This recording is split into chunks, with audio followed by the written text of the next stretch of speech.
अस्सलाम वालेकुम नाजरीन, मैं हूं अली नवाज। आप देख रहे हैं मेरा यूट्यूब चैनल टॉक जोन। नाजरीन, इस वक्त तक की 3 टॉप स्टोरीज है जिनके ऊपर भी बात करेंगे। सबसे पहले हमारे पास स्टोरी है मुफ्ती मुनीबुर रहमान साहब की यूसुफ रज़ा गिलानी से मुलाकात, तहरीक लबैक के लिए एक ठंडी हवा का झोंका। दूसरी स्टोरी हमारे पास अमीर तहरीक लबैक पूंछ डिवीज़न आज़ाद कश्मीर की शहीद नामूस से रिसालत की कब्र पर हाज़िरी और रिकत आमेज मनाज़िर। और तीसरी बात करेंगे पंजाब हुकूमत का एक और बदबूदार कारनामा। यह 3 मौज़ूआत हैं जिनके ऊपर भी बात करेंगे। इससे पहले अगर आप मेरे चैनल पर पहली मरतबा आए तो चैनल को लाइक और सब्सक्राइब ज़रूर कर दें ताकि ये हक़ और सच की आवाज़ इसी तरह आप तक पहुँचती रहे। वीडियो में कमेंट ज़रूर किया करें। चलते हैं अपने मौजू की तरफ। नाज़रीन, मुफ्ती मुनीबुर रहमान साहब की यूसुफ रज़ा गिलानी साहब से 2 दिन पहले जो मुलाकात हुई है, इसके ऊपर बहुत बड़े शादियाने बजाए जा रहे हैं, जिसमें कुछ तहरीक लबैक के कारकुनान हैं वो भी पोस्टें कर रहे हैं और बाकी जो यूट्यूबर हजरात हैं वो भी इसके ऊपर जो है धमाले डाल रहे हैं कि जी अब तहरीक लबैक के ऊपर बैन ख़त्म हो जाएगा, अब अल्लामा साद हुसैन रिजवी आज़ाद हो जाएगा, अब तहरीक लबैक फिर मैदान में आएगी क्योंकि मुफ्ती मुनीब रहमान साहब की यूसुफ रज़ा गिलानी से मुलाकात हो गई है, अब सारे मामलात ठीक हो जाएंगे। हम भी चाहते हैं कि मामलात सारे ठीक हों, अल्लाह पाक के हुक्म से तमाम तहरीक लबैक के जितने मसले मसाइल हैं सब ठीक ठाक हो जाएं, बैंड भी ख़त्म हो जाए, अल्लामा साद रिजवी, अल्लामा अनस रिजवी साहब और जितने भी कारकुनान जबरी गुमशुदा हैं वो सारे आज़ाद हो जाएं, जेलों में हैं वो भी आज़ाद हो जाएं। लेकिन ऐसा कुछ नज़र नहीं आ रहा क्योंकि मुफ्ती मुनीबुर रहमान साहब एक समझे कि बड़ी कदावर शख्सियत है। उनकी हर हफ्ते या 15 दिन के बाद कभी मुस्लिम लीग नून के लोगों से मुलाकात हो जाती है, कभी जो है पीपल्स पार्टी के लोगों से मुलाकात हो जाती है, कभी जमात इस्लामी के लोगों से मुलाकात हो जाती है। इन मुलाकातों का ये हरगिज़ मतलब नहीं है कि अब जो है ये मुलाकात तहरीक लबैक के हवाले से हुई है और अब तहरीक लबैक को जो है ठंडी हवा का झोंका महसूस हुआ है। ऐसी कोई बात नहीं है। यकीनन अगर ऐसी कोई बात होती तो यूसुफ रज़ा गिलानी साहब की तरफ से भी तस्दीक हो जाती और मुफ्ती मुनीबुर रहमान साहब ने अगर ऐसी कोई बात उनके साथ की है तो वो यकीनन अपने सोशल मीडिया पेजेस पर या अपने चैनल्स पर ज़रूर इसकी अपडेट देते। जब कोई बात ही नहीं है तो वो क्या अपडेट दें, इसलिए उन्होंने इस बारे में कोई अपडेट नहीं दी है और ना ही इस चीज़ की तस्दीक की है ना ही तरदीद की है। ये एक रूटीन की मुलाकात थी क्योंकि वो इस्लामाबाद में आए हुए थे अपने रुफ़का के पास, फिर वहाँ से उनकी मुलाकात हुई है यूसुफ रज़ा गिलानी से। इससे पहले वो मुस्लिम लीग नून के काफ़ी लोगों से मुलाकातें करते रहे हैं, हालांकि वो तहरीक लबैक के हवाले से भी वो जो मुलाकातें थीं उनका भी कुछ नहीं बन सका। मुफ्ती मुनीबुर रहमान साहब इतनी बड़ी कदावर शख्सियत होने के बावजूद 7 महीने कंप्लीट हो चुके हैं, 8वां महीना स्टार्ट होने को है, लेकिन अभी तक मस्जिद रहमतुल आलमीन को नहीं खुलवा सके। यकीनन ये एक बड़ी परेशान कुन बात है, लेकिन ये ठंडी हवा का झोंका बिल्कुल नहीं है।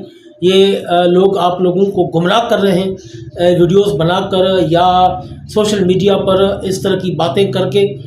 फ़िलहाल इस तरह की कोई बात नहीं है, कोई ठंडी हवा का झोंका नहीं है। जब अल्लाह ताला का हुक्म होगा तो सारे मामला सीधे हो जाएंगे और ये हुकूमत जो है ये इंशाल्लाह ख़त्म हो जाएगी क्योंकि हुकूमतों ने ख़त्म होना है।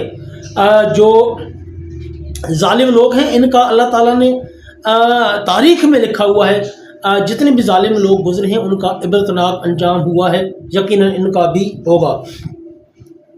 नाज़रीन, चलते हैं अपनी अगली खबर की तरफ।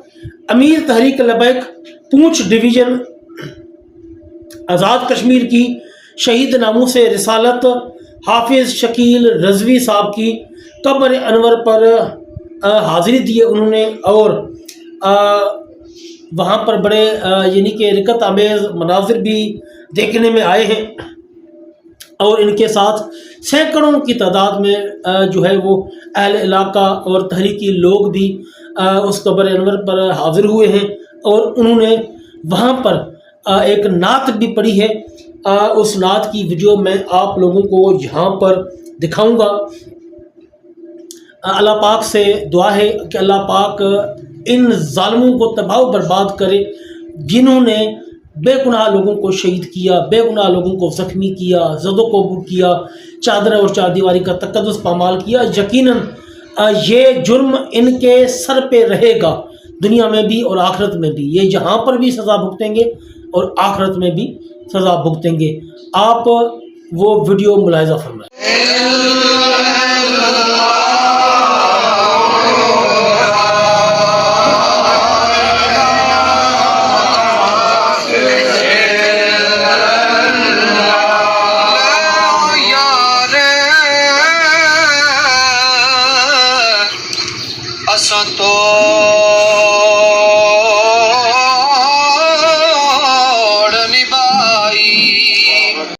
جی ناظرین، ویڈیو آپ نے ملاحظہ فرمائی۔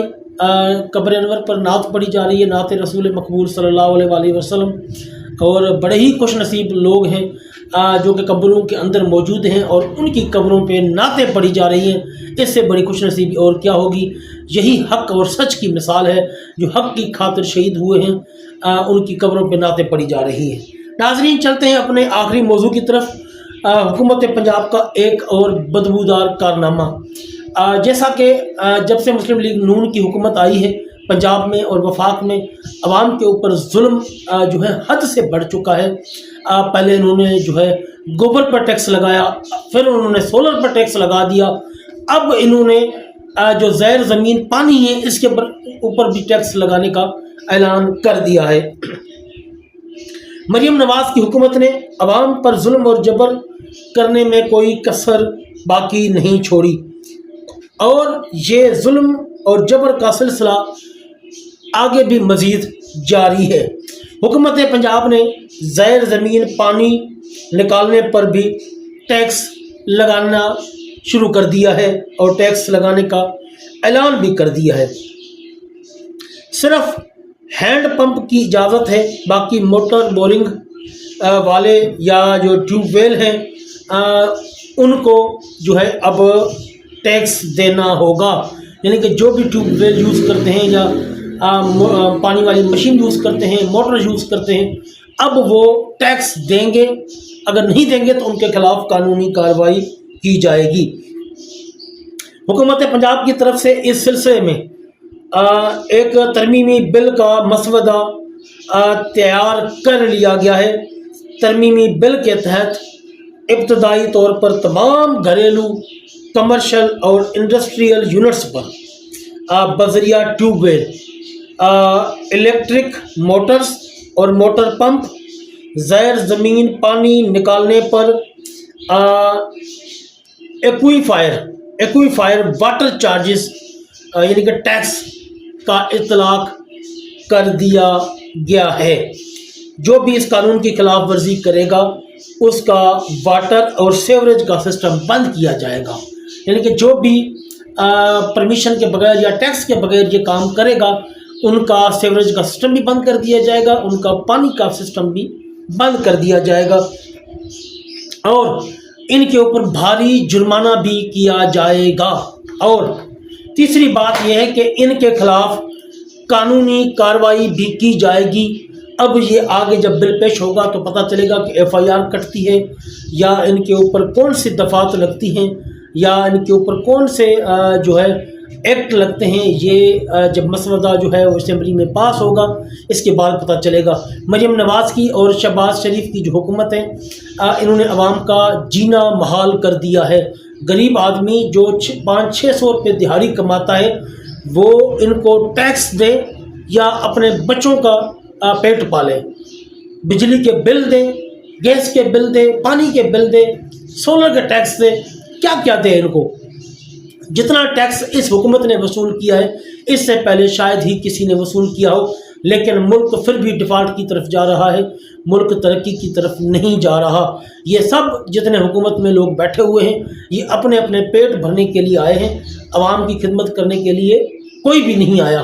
اگر یہی لوگ عوام کی خدمت کرتے تو پاکستان کا تمام قرضہ اتر جاتا اور پاکستان جو ہے لوگوں کو یا باقی دنیا کو ٹیکس دیتا یعنی قرضہ دیتا، لیکن جو بھی حکومت آتی ہے ہزاروں ارب ڈالر کے قرضے لیتی ہے، اس لیے دن بدن ہمارے ملک کے اوپر قرضہ بڑھتا جا رہا ہے۔